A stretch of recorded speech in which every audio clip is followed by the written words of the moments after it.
Friends అందరికీ నమస్కారం అండి. ఇప్పుడే అందిన వార్త ఉద్యోగులకు సంబంధించి పెన్షన్లకు ఈపీఎఫ్ పైన గుడ్ న్యూస్ అంటూ లేటెస్ట్ అప్డేట్ అయితే రావడం జరిగిందండి. సో ఆ వివరాలు ఏంటంటే కూడా మనం వీడియోలో తెలుసుకుందాం. వీడియో చివరి వరకు చూడండి, స్కిప్ చేయకుండా పూర్తి ఇన్ఫర్మేషన్ అయితే అర్థమవుతుంది. మొదటిసారి ఛానల్ వస్తే తప్పకుండా సబ్స్క్రైబ్ చేసుకోండి. చూస్తున్నారు కానీ లైక్ చేయడం మర్చిపోతున్నారండి, వెంటనే లైక్ చేయండి. మిత్రులందరూ వీడియో షేర్ చేసే ప్రయత్నం చేయండి. సో ఇందుకు సంబంధించి చూసుకున్నట్లయితే ప్రభుత్వ రంగం అనగా ఇండియా పోస్ట్ పేమెంట్ సంబంధించి బ్యాంకు ఈపీఎఫ్ఓ పెన్షన్లకు సంబంధించి గుడ్ న్యూస్ చెప్పడం జరిగిందనమాట. వారి ఇంటి వద్దకే డిజిటల్ లైఫ్ సర్టిఫికేట్ సేవలు అయితే అందిస్తుందన్నమాట. రెండు సంస్థల మధ్య ఒప్పందం అనేది జరగడం జరిగింది. సో ఈ సహకారంతో ఇండియా పోస్ట్ సంబంధించి ముఖ్యంగా పేమెంట్ ఏదైతే ఉందో ఐపీబీ బి అనగా 1.65 లక్షల పైగా పోస్ట్ ఆఫీసులు, అదేవిధంగా బ్యాంకింగ్ పరికరాలతో కూడినటువంటి దాదాపు 3 లక్షల పోస్టల్ సర్వీసు ప్రొవైడర్లు, అదేవిధంగా పోస్ట్ మెను డాక్ సేవలు, విస్తృతమైన నెట్వర్క్లు ఇవన్నీ కూడా వాడుకుంటున్నారన్నమాట.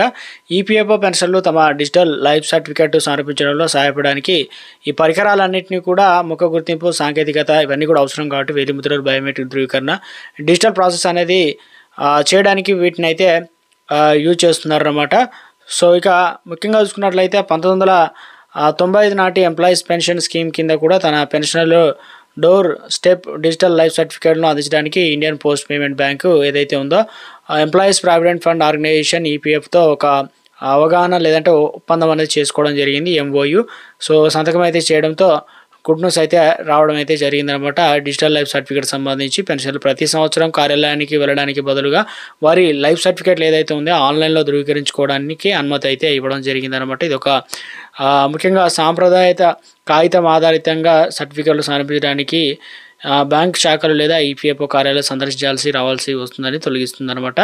సో ఇది ఒక గుడ్ న్యూస్ అని చెప్పుకోవచ్చు అనమాట. ఎందుకంటే డిజిటల్ ఏదైతే లైఫ్ సర్టిఫికేట్ సంబంధించి జారీ చేయడం అయ్యేటువంటి మొత్తం ఖర్చును కూడా ఈపీఎఫ్ఓ అనేది భరిస్తుంది కాబట్టి దీని ద్వారా పెన్షనర్లు ఈ సేవను అనేది ఫ్రీగా మనం పొందడానికి ఒక ప్రకటన అయితే తెలియజేశారు. పెన్షనర్లకు సంబంధించి లైఫ్ సర్టిఫికేట్ను జారీ చేయడానికి పట్టే సమయాన్ని కూడా టైం అనేది తగ్గిందనమాట. సో ఇది ఒక గుడ్ న్యూస్. ఎందుకంటే ఆధారు ఎనేబుల్డ్ బయోమెట్రిక్ వెరిఫికేషన్ చేయాలి, ఇవన్నీ కూడా ప్రాసెస్ అయితే ఉంటుంది కాబట్టి సో ఒక గుడ్ న్యూస్ చెప్పే ప్రయత్నం అయితే చేశారనమాట.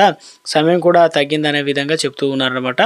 సో ఇక మొత్తం మీద చూసుకున్నట్లయితే Indian post payment bank 2020 door step digital life certificate సేవలను అయితే స్టార్ట్ చేయడం అయితే జరిగిందనమాట. సో ఇది సంబంధించి గుడ్ న్యూస్ చెప్పే ప్రయత్నం అయితే చేశారనమాట పోస్ట్ ఆఫీస్ నుంచి. ముఖ్యంగా ఈపీఎఫ్ఓ లైఫ్ సర్టిఫికేట్ సంబంధించి ఒక అప్డేట్ ఇచ్చే ప్రయత్నం అయితే చేశారు. ఎందుకంటే మా సాంకేతిక ఆధారితగా పోస్టల్ నెట్వర్క్ నమ్మకమైన చివరి మైల్ రాయి, కనెక్టివిటీ ప్రాసెస్ ఇవన్నీ ఈజీగా ఉంటుందని ఈపీఎఫ్ఓ పెన్షన్లు ఇప్పుడు వారి జీవిత ధృవీకరణ పత్రాలను సులభంగా సమర్పించడానికి వీలనేది ఉంటుందని చెప్పేసి అప్డేట్ అయితే ఇవ్వడం జరిగిందనమాట. సో ఇవన్నీ కూడా పొందడానికి మనం ఏం చేయాలంటే ఈపీఎఫ్ఓ పెన్షన్లు తమ పోస్ట్ మ్యాన్ లేదా గ్రామీణ డాకా సేవలు సంప్రదించి వారి సమీప పోస్ట్ ఆఫీస్ను సందర్శించి ఆధార్ లింక్డ్ ఫేషియల్ అథెంటికేషన్ ద్వారా కూడా ఇవన్నీ కూడా ఈజీగా లేదా ఫింగర్ ప్రింట్ బయోమెట్రిక్ వెరిఫికేషన్ కూడా ఆధార్ నెంబర్ ఇవన్నీ కూడా చేసుకోవచ్చు అనమాట. ఈజీ ప్రాసెస్ అయితే చెప్పడం జరిగింది, అందించవచ్చు.